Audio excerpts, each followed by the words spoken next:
Muy buenos días, queridos amigos, hermanos, familia de la fe que nos siguen por este medio. Les saludo a todos ustedes con la paz del Señor. Qué bueno poder tener la oportunidad de continuar con nuestros mensajitos, con nuestro alimento espiritual que guía, que alimenta, que sostiene, que sustenta, que endereza, que pule, que exhorta muchas de las veces, pero que también es un bálsamo que va sanando nuestras vidas, porque ese es el propósito, el que nosotros como personas que hemos decidido aceptar el favor inmenso y la misericordia que Dios nos ha extendido a través de su Hijo Jesucristo, que es la salvación, el poder rescatarnos de la corriente de este mundo, hacer de nosotros santos, o sea, separados para Dios y hacernos caminar en camino de santidad, de integridad, agradándole a Dios. Digo, qué bueno que tengamos esta oportunidad para ir alimentándonos y afirmando nuestro caminar en el Señor. Obviamente, el otro día me hacían notar, alguien me decía, Pastor, los mensajes que usted pone y que salen a través de las redes sociales son mensajes para los cristianos. Dice, ¿por qué no saca mensajes para los no cristianos? Bueno, hubo un tiempo, sí, en el que sacamos una secuencia de mensajes y que exhortábamos constantemente a que la gente se rinda, que la gente reconozca, que la gente se arrepienta y se vuelva de su vana manera de vivir. Hubo un sinnúmero de mensajes. Todos los mensajes, de hecho, van encaminados a que la gente se rinda a Dios, ¿sí? Así que hay tiempos, hay etapas en las que damos este otro tipo de mensajes como los que estamos dando en estas ocasiones, que más bien es para advertir al cristiano y con el propósito de afirmarnos a los cristianos como tales, ¿sí? ¿Quiénes somos los cristianos? Bueno, los cristianos somos los pecadores, los fallidos, las personas comunes, normales que existen en la vida, pero que hemos aceptado la propuesta de Dios que a través de su Hijo Jesucristo hizo el favor inmenso de pagar un precio por nuestro pecado y a sentirnos alivianados con esa deuda que ya no la tenemos, queremos seguir en el camino que Dios nos propone a efecto de evitar acumular nuevamente otra deuda y que eso se vuelva un círculo vicioso, ¿sí? Entonces, el cristiano es el pecador salvado por Dios a través del sacrificio del Dios Hijo, nuestro Señor Jesucristo, y que decidimos tomarnos de la mano de Dios. Cuando las personas andan juntas, ¿sí? Es decir, en sentido figurado estoy diciendo, cuando las personas andamos juntas, normalmente comenzamos a adoptar ciertas situaciones similares. El lenguaje, los gestos, las perspectivas, la manera de mirar las cosas, ¿no? Hay cosas que posiblemente no lleguemos a coincidir, pero si es que tenemos esa convivencia, esa permanencia de andar juntos, normalmente nos vamos pareciendo, digo, en el proceder, hasta en algunos aspectos de la manera de pensar. Yo recuerdo en las épocas de mi infancia, adolescencia, tuve un amigo cercanísimo, hasta vivíamos en la misma casa, ¿sí? Él vivía en un departamentito atrás, yo vivía en un departamento del piso de arriba adelante, y teníamos una amistad muy estrecha, muy estrecha. Creo que los únicos momentos en que nos separábamos con este amigo era cuando cada quien iba al colegio, él era un poquito mayor a mí, él iba a su escuela, yo iba a mi escuela, y cuando íbamos a dormir. De resto, estábamos siempre permanentes, siempre juntos, siempre compartiendo, ¿sí? Y yo aprendí cosas de él, ¿sí? Es decir, aprendimos a silbar de una manera no muy normal. Igual, él un día apareció que quería silbar de tal manera, logró hacerlo, me impulsó a mí y aprendí a silbar. Teníamos gestos similares. En muchos aspectos llegamos a pensar iguales. En lo único que no coincidimos fue en la inclinación deportiva hacia un club de fútbol. Él era apegado a uno y yo apegado a otro. Pero creo que fue una de las poquísimas cosas que no coincidimos con mi amigo Alex. Si es que él me estuviera escuchando, sabe que estoy hablando de él. Fuimos vecinitos y amigos de muchos años de la infancia y parte de la adolescencia. Esta convivencia, digo, permite este tipo de cosas. ¿Por qué? Por lo que le voy a dar lectura y lo que quiero compartirle en esta mañana. Yo grabo en la mañana y ponemos en las redes sociales en la mañana, por eso lo digo así, pero usted lo puede ver en la tarde, en la noche, a la madrugada, a la hora que usted a bien tenga. Bueno, en el libro de Efesios, capítulo 5, versículos del 1 al 5, que quiero que sea nuestra parte, nuestra porción formal a través de la cual queremos partir. Efesios capítulo 5, versículos del 1 al 5, nos dice así, a propósito del preámbulo que me permití darle de caminar juntos para parecernos, ¿no? Para adoptar ciertas cosas que nos van identificando inclusive. Nos dice así, Efesios 5, hago yo la lectura de la palabra, le pido por favor que usted siga con la debida atención y con la reverencia que amerita la palabra de Dios. Efesios 5, versículos del 1 al 5, dice así, sed pues imitadores de Dios como hijos amados, y andad en amor como también Cristo nos amó y se entregó a sí mismo por nosotros, ofrenda y sacrificio a Dios en olor fragante. Pero fornicación y toda inmundicia o avaricia ni aun se nombre entre vosotros como conviene a santos, ni palabras deshonestas, ni necedades, ni truhanerías que no convienen, sino antes bien acciones de gracias.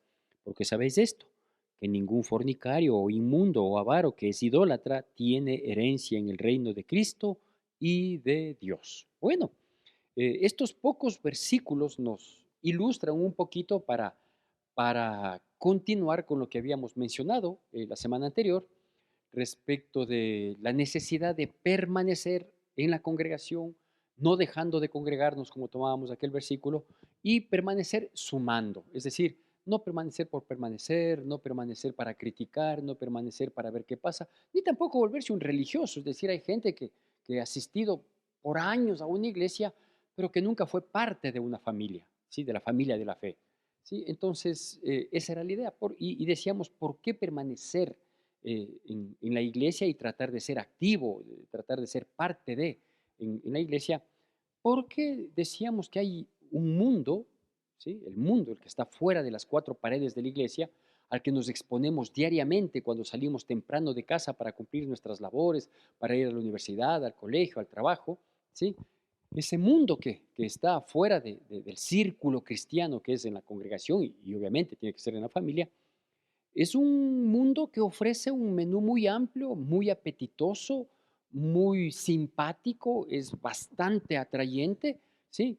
Todo lo que implica, inclusive de primera mano, la propuesta del mundo no es que sea deliberadamente pecaminosa, digo, en cuanto a la imagen, ¿sí? O sea, simplemente se presenta como una sana distracción, como unas sanas doctrinas, como, en fin, ¿no? Y aparte de que viene un empaque mentiroso las propuestas del mundo, aparte de que viene con instrucciones mentirosas, porque a la postre es destrucción, a la postre es muerte espiritual, a la postre es división, a la postre es toda la fatalidad, porque el mundo lo gobierna el diablo y el diablo dice que es un ladrón que vino a hurtar, matar y destruir y que es un adversario que anda buscando a quien devorar. Sí, entonces, claro, la propuesta inicial es aparentemente buena, ¿sí? Pero luego nos vamos dando cuenta que el propósito es condenarnos, ¿no es cierto? Entonces, es necesario que nosotros tomemos en consideración estos resultados fatales a los que se terminará acudiendo. Y aquí yo quiero hacer hincapié en algo. Cuando yo hablo de consecuencias terribles, de consecuencias espantosas, esas pueden darse aquí mismo en la tierra, es decir, cosechar lo que hemos sembrado, nuestras malas decisiones, nuestras malas actitudes, nuestros pecados. Es posible que aquí mismo, en parte, ¿sí? Cosechemos las consecuencias, los efectos de nuestras malas decisiones, o a lo mejor no las cosechamos aquí en la tierra, pero cosecharemos en una eternidad. ¿Sí? Es decir, hay personas que han vivido deliberadamente pecaminosas, deliberadamente contrarias a la voluntad de Dios, que jamás le prestaron la más mínima atención y hasta se burlaron, fueron escarnecedores de las cosas espirituales, de las que provienen de Dios, y que un día pues desaparecieron de este mundo porque murieron después de haberse farreado la vida, ¿no es cierto? Haber conseguido todo lo que quisieron y haber dado gusto a toda su carnalidad pecaminosa. Y se murieron y uno dice, ahí está, este se la disfrutó, este se la farrió todas, ¿sí? Y se va sin más ni más, tranquilo, muerto, ¿sí? Precisamente por eso nosotros debemos saber y reconocer que, que hay un juez justo que juzgará a todos por nuestras obras, dice su palabra allí en Corintios, ¿sí? Un juez justo que a él no le pasará por alto lo que se hizo o se dejó de hacer aquí en la tierra, ¿sí? Y que eso nos dará un destino, un destino eterno, no solo final, sino eterno, ¿sí? Así que es necesario que nosotros consideremos cosas como esta que acabo de leer. Dice que si nosotros hemos decidido por la voluntad eh, maravillosa de Dios de ofrecernos, porque Dios ofrece y uno, si es que quiere, lo acepta y si no quiere, no lo acepta. Usted en este momento puede cambiar a otro canal de YouTube y ver algo que le entretenga mucho más, ¿no es cierto? ¿Cómo puede decir, no, mejor me quedo escuchando porque yo sí quiero cambiar mi vida? Entonces, ¿qué nos dice a las personas que por su misericordia hemos sido invitados e inquietados para seguir a Dios? Dice que nosotros debemos imitarle a Él. Dice, sed pues imitadores de Dios como hijos amados, ¿sí? Entonces, comenzar a caminar con Dios, comenzar a frecuentarnos con Dios, comenzar a leer la Biblia, comenzar a orar, comenzar a tratar de ver qué es lo que le agrada a Dios, ¿sí? A efecto de que nosotros podamos identificarnos con Él. Porque mientras mayor tiempo pasemos con alguien, nos vamos a comenzar a parecer. Mire, yo recuerdo claramente, y no tengo inconveniente en decirlo esto, porque gracias a Dios son situaciones que Dios ha permitido que yo sea limpiado y rescatado, ¿sí? Mi manera de pensar en muchos aspectos de la vida, ¿sí? Mi manera de pensar en muchos aspectos de la vida eh, eran pecaminosos en grado extremo, ¿sí? Y yo tenía un sinnúmero de argumentos, un sinnúmero de respaldo para justificar ese tipo de pensamientos y muchos de esos, o bueno, no muchos, gracias a Dios, pero algunos de esos pensamientos, esos criterios, esa perspectiva que yo tenía, algunos de esos inclusive lo ponía por obra, ¿no? Pero digo, eran malos, eran perversos, eran dañados y tenía argumentos para respaldarlo. Un gran argumento, por ejemplo, era todos lo hacen, o la mayoría lo hacen, ¿no es cierto? O sea, si todos fallan en este sentido, si todos tienen estas actitudes, por más malas que sean, pero las tenemos todos, entonces, ¿cuál es el problema? ¿No? Y, y claro, hacer cambiar la manera de pensar a una persona, y más a una persona como yo, necia, terca, eh, deliberadamente opuesta, ¿sí? Orgullosa, porque el orgullo es la mejor herramienta que tiene el diablo para impedir que nosotros demos pasos en firme, en pos de la luz, de la verdad, ¿sí?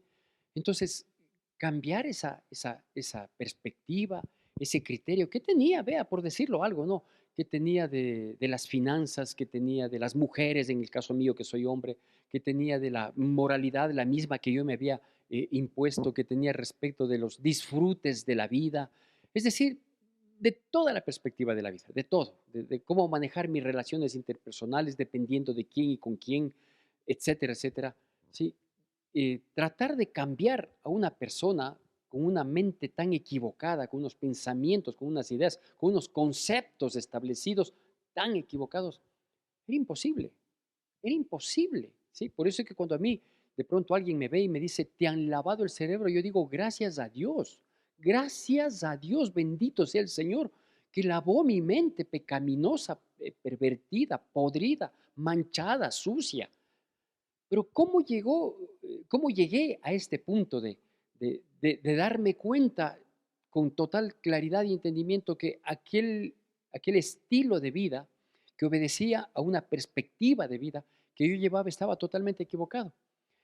Y mi comunión diaria con Dios, es decir, cuando Dios inquieta mi corazón para seguirle, lo primero que yo hago es comenzar a leer la Biblia y a leer la Biblia y a leer la Biblia y a leer la Biblia. Y en la medida que iba leyendo la Biblia, sin darme cuenta, fui desechando ciertas cosas y dándome cuenta, adaptando, aceptando, no adaptando, aceptando, ¿sí? Asumiendo, haciendo mías las cosas que la palabra de Dios decía aquí. Entonces, por ejemplo, yo era una persona extremadamente vengativa, extremadamente vengativa. A mí, hay de que me hagan algo, y esto por escuela de familia, por escuela de vida, ¿sí? A mí nadie me podía topar, yo era el primero en agredir, porque el que pega primero pega dos veces, si me haces una, te devuelvo con la misma más una cuarta. Es decir, ese criterio vengativo, agresivo, ¿sí? Para que luego llegue a un momento en el que diga, hay que dejar todo en manos de Dios, que Dios tenga misericordia de las personas que actúan de este modo, aunque muchas de las veces quedo ofendido, quedo herido. ¿Usted cree que eso uno lo acepta, lo termina aprendiendo y aceptando y guardándolo en su vida a través de un seminario o a través de varias sesiones de espiritismo o de relajación o de meditación? Ahí todo. No es así. Eso se adquiere conforme uno va caminando juntos, ¿no es cierto? Por eso nos dice, sed pues imitadores de Dios como hijos amados. Trata de parecerte a lo que a la propuesta de Dios que fue en Cristo Jesús, porque Él es el Dios que se hizo hombre, Cristo Jesús. Entonces trata de caminar como Él, trata de oírle a Él. Haz de Cristo Jesús tu amigo íntimo, ¿no? Y la referencia que nos da obviamente es el amor. Ese es el fruto del Espíritu, el único fruto del Espíritu. El resto son derivaciones, ¿no es cierto? Porque la palabra de Dios dice, mas el fruto del Espíritu es versus el fruto de la carne, que es lo que aquí también se menciona, fornicación, inmundicia, lascivia, concupiscencia, robo, etcétera, etcétera, mentiras, etcétera, ¿no es cierto? Celos, contiendas, disensiones, divisiones, esos son frutos de la carne, o sea, de la naturaleza propia del ser humano, de esa naturaleza pecaminosa que tenemos. Y nos dice, más el fruto del Espíritu es amor.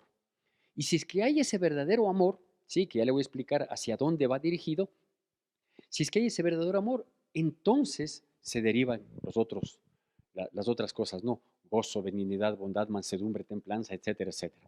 Aquí nos dice que seamos imitadores de Dios como hijos amados. Es decir, Dios mostró su amor para con el mundo que entregó a su Hijo único para que todo aquel que en él crea no se pierda, mas tenga vida eterna. Dicho de otro modo, Dios nos amó tanto, incomprensiblemente, pero nos amó tanto que entregó a su Hijo, único Hijo Jesucristo, para que pagara el precio del pecado de toda la humanidad. ¿Sí? Y aquí nos dice que debemos ser imitadores de Dios como hijos amados. ¿Qué tenemos que hacer? Retribuir, aunque nunca lograremos hacerlo, pero en la medida de nuestras posibilidades, devolver, por así decirlo, el amor que nos ha rescatado hacia Dios. Por eso tenemos que vivir para agradarle a Dios. Y ahí nos menciona, ¿no es cierto? Los versículos 3 y 4.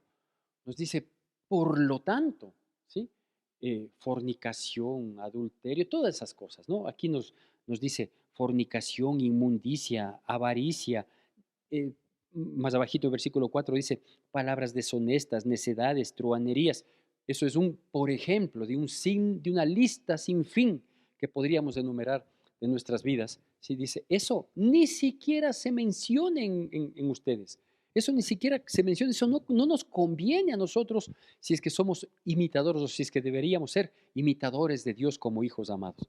Es decir, hay un sinnúmero de cosas que en el mundo van a estar y que van a ganar espacio y que en el mundo van a tener aceptación y que el mundo va a legitimar todos los pecados, todo lo que sea destrucción. Claro que el mundo así dice, pero a nosotros no nos conviene eso. A nosotros no nos conviene eso. Sí, porque ¿qué es lo que pasa?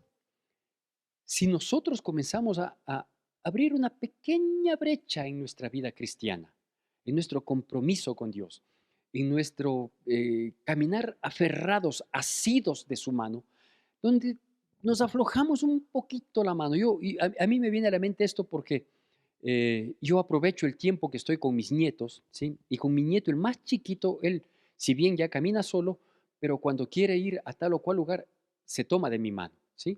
Entonces yo le extiendo el dedito y con su manito me aprieta y vamos caminando. Y hay veces que él un poquito afloja la manito, porque obviamente es niño, es criatura, afloja un poquito la manita y como que se tropieza, ¿no?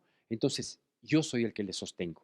Donde nosotros comenzamos a aflojarnos de Dios, de la mano de Dios, por las permisividades que la sociedad nos impulsa, nos aprieta, nos oprime, por quedar bien con las personas, por ser parte del grupo, por sentirme parte del grupo, que vean, no me tomen en el ámbito de que soy extremadamente radical. Sí puedo ser parte de un grupo, pero manteniendo mis límites. Entonces no le digo que si usted es una persona que trabaja en una institución pública de 2000 miembros, ¿sí? Usted sea un lunar en el que todo el mundo le vea y diga es antipático, es antipática, no quiere saber. No, no, no le digo eso, ¿sí? Ujú. Simplemente usted guarde su vida de integridad, manténgase en santidad y por lo tanto eso tácitamente nos va a llevar a poner límites. Que en el colegio, que en la universidad, los amigos, sí, está bien, ya ellos son mal hablados, está bien, son mal hablados, pero usted no lo sea. Que los otros les gusta chistes, patanes, malcriados, perfecto, usted está ahí, hágase un ladito, al disimulo, con prudencia, que si la gente bebe, que no sé qué, usted acompaña hasta el punto en el que a usted le respeten por no tomar. Y luego, pues ya, si es que veo que se ponen intransigentes en alguna cosa, pues me voy. Entonces sí hay cómo no ser parte de este mundo, aunque vivimos en él, aunque vivimos en él. Bueno, entonces la idea, ¿sí? Es saber qué conviene y qué no conviene en nuestras vidas. Aquí dice este tipo de cosas, fornicación, avaricia, inmundicia, palabras deshonestas, y así digo, podríamos enumerar muchas cosas más, no convienen a nuestra vida. ¿Por qué? No convienen a nuestra vida, dice, porque es necesario que sepamos, y muchos de nosotros sabemos, entonces yo me voy a permitir decir, es necesario que recordemos, ¿sí? Que tengamos claro que los que hacen este tipo de cosas no van a heredar el reino de los cielos. Los que hacen este tipo de cosas, es decir, yo voy a una iglesia, yo trato de leer la Biblia, lo hago una vez por semana, el domingo que llego a la iglesia, y comienzo a darme cuenta que sí, que el mundo tiene cosas más bonitas. Mire, unas, ¿qué le digo? Unos comentarios que en algún momento, gracias a Dios, años atrás, escuchaba yo de jóvenes, ¿no? De jóvenes, jóvenes que yo les vi crecer desde niños, eran parte de la escuela dominical, mientras eran niños adoraban, alababan a Dios maravillosamente, ¿sí? Traían fielmente su Biblia, se aprendían versículos con el gran trabajo que hacían las maestras y maestros de la escuela dominical, ¿sí? Y fueron creciendo y luego se hicieron adolescentes en esas épocas, por ejemplo, me refiero a esa generación, cuando ellos eran adolescentes, creo que yo mismo estaba hecho cargo de los adolescentes por unos 2, 3 años, luego ya hubo quien me dé una mano en ese sentido, y fueron creciendo y luego se volvieron inclusive cercanos a mí porque estaban dispuestos a colaborar. Lindo, lindo ver ese crecimiento en Cristo Jesús, criaturas tan diferentes que marcaban la diferencia en las escuelitas, hasta en los colegios se mantenían firmes. Llegaron a la universidad, que me perdonen, no es ánimo de ofender, no es ánimo de señalar, de juzgar, ni de creerme muy santo porque no lo soy, ¿sí? Desde la santidad entendida como el humano lo entiende, ¿sí? Pero yo he dicho que la universidad es el infierno que entrega títulos. Y no me refiero a la universidad como institución, como parte académica, sino a la época universitaria y a todo lo que envuelve esa época universitaria. Es decir, que los chicos, las chicas, cuando ya tienen ese poco más de libertad, que en vez de ser entendido como tiene que ser entendido, la libertad que van teniendo ellos por los distintos horarios, porque pasan más tiempo fuera de casa, etcétera, etcétera, ¿sí? Les debería ser mucho más responsables para tomar decisiones mejor pensadas. Pero digo, crecieron en la escuela dominical, fueron al grupo de adolescentes, permanecieron en la iglesia, venían fielmente con sus familias, con su papito, con su mamita a la iglesia, llegaron a la universidad. La perdición, la perdición. ¿Por qué? Porque fueron a un mundo que les llamó la atención, que fue atrayente y se enfriaron espiritualmente así, pero en un abrir y cerrar de ojos. Estoy hablando de un trabajo desde escuela dominical que tenemos sala cuna.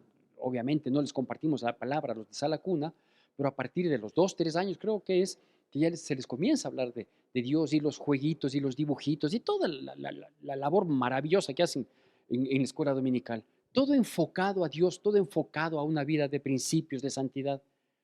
Son 12, 14, 16 años que crecieron en la iglesia y llegan a los 18 y se pierden, se pegaron una enfriada, ni siquiera se dieron cuenta cuando estaban tibios. Se pegaron una enfriada y se fueron para el mundo. Y comienzan que les gusta el licor, que les gusta el tabaco, por ahí hay algún otro tipo de droga, les gustan las inmoralidades, comienzan a tener una vida sexual desordenada totalmente, o sea, una perdición. Y muchos de ellos salen con título, ¿ah? Porque obviamente el propósito aparentemente de la universidad es tener un título, ¿no? Una profesión que a uno le permita tener una actividad productiva. Pero es más la contaminación, el contagio, la perdición del alma que el conocimiento y la acumulación de conocimientos de la mente, ¿no? Y claro, se pega una enfriada terrible. Entonces la advertencia del versículo 5 que calza plenamente, dice, no, por favor tengamos cuidado. No saben que los que practican tales cosas no van a heredar el reino de Cristo y de Dios, no van a heredar. No es que yo estuve 16 años en la iglesia, sí, pero ahorita estás perdido, ahorita estás perdida. No es que yo sí conozco de la Biblia, sí, pero conoces, pero no la pones por obra. O dime a estas alturas de la vida, alguien que mire tu vida, alguien que mire nuestras vidas para no juzgar, para no señalar, porque si yo señalo hay tres dedos que me señalan a mí. Si nosotros hubiéramos caído en el menú del mundo, ante la provocación del mundo, que insisto, es apetitosa y además es un menú muy amplio. Acá nosotros lo que le proponemos es Cristo Jesús en nuestras vidas, la salvación, la oración, la palabra de Dios y vamos para arriba. Esa es la propuesta.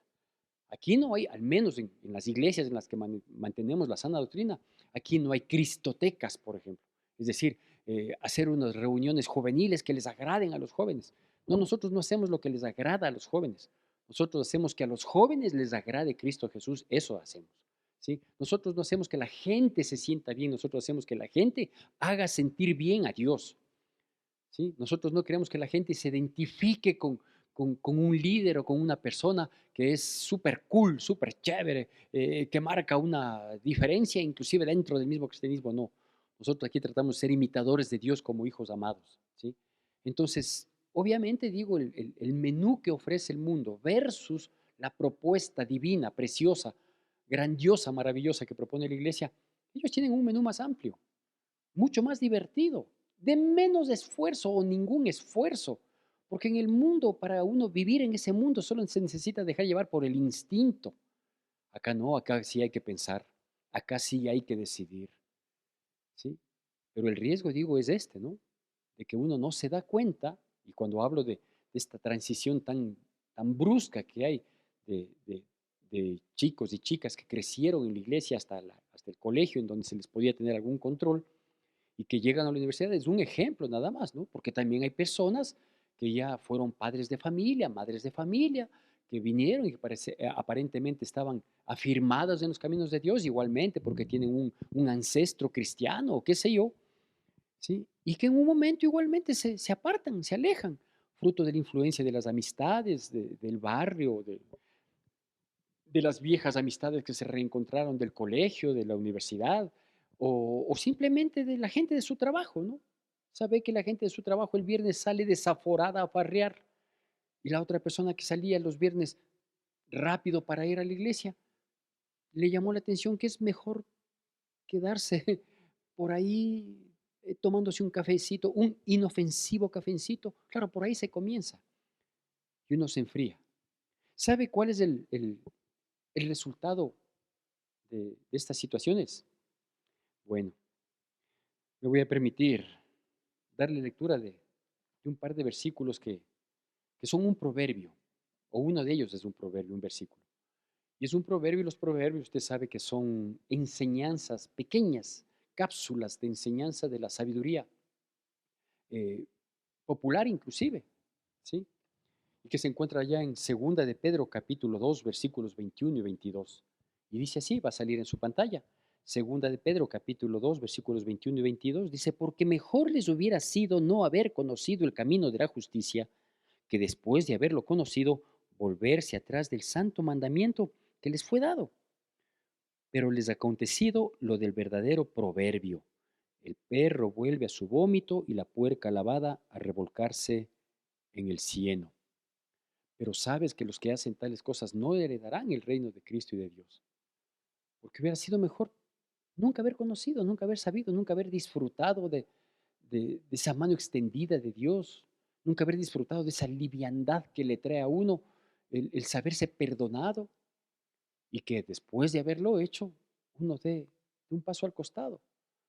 se vuelva a su vida pecaminosa, acepte la propuesta del mundo. No, es que es simpática, sí, pero este tiempo, esta vida es temporal. ¿Hacia dónde le apuntamos? Hacia la vida eterna. ¿Dónde quiere pasar la eternidad? ¿En la plenitud de la presencia de Dios? Para lo que fuimos creados, porque el hombre no fue creado para vivir en este mundo ni irse al infierno. El hombre fue creado para vivir en la presencia misma de Dios. El pecado le expulsó de esa presencia. No Dios, el pecado le expulsó. Pero si ahora tenemos a alguien que nos pague el precio del pecado y volvernos para tener la opción de vivir en la presencia de Dios por siempre, ¿por qué desperdiciarlo? ¿Por qué desperdiciarlo, por favor? Si la vida tiene sentido solo con Dios, sin Él no, pues porque Él es el creador. Así que yo le invito para que no corra ningún riesgo y que se acuerde de esta pequeña exhortación que con mucho amor, pero también con Biblia y con practicidad me he permitido compartirla. ¿Sabe cómo me permití denominarle esta pequeña charla? Si te enfrías, te quemas. Y usted sabe a lo que me refiero. Si alguien lee este, este título, le va a parecer contraproducente, por supuesto.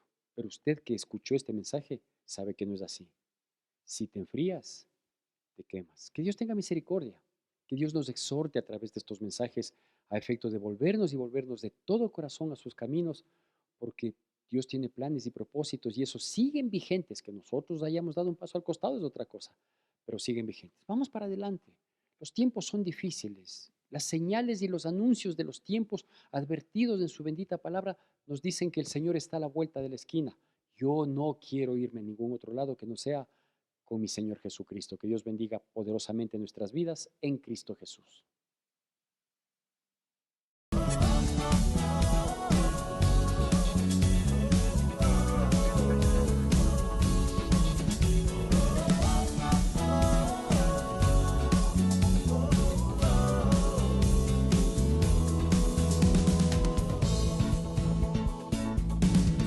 Toda la tierra y su creación se rendirán ante tu trono, Dios, y toda lengua te confesará